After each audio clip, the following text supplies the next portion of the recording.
Hi, since the last video of the bivy bag mod, I found that the mesh I used just wasn't up to the job. Although the manufacturer say it's heavy duty, it's just not up for this kind of job. So I changed it to this. This is really heavy duty mesh. It's off a sort of a bag you would get.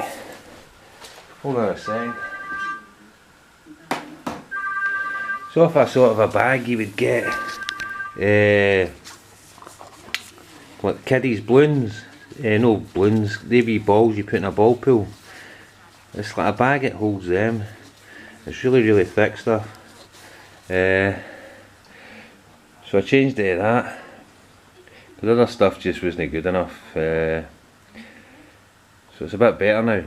It's much more solid, and I put a two-way zips in them. Changed the zips. And that's another wee thing I made when I made my tarp. It's a sleeping bag liner.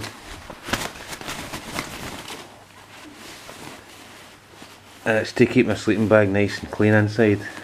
Also adds warmth to the sleeping bag. I just get this popped out here, and I actually sewed the wee bag onto the bottom of it so that you don't lose the bag. It just all folds back into that bag. Just thought it was quite good. But that's just an update on the mesh. Now that mesh is really solid. I don't know if we'll get through that, but if I'm getting through that, I'm not going camping. So, bye.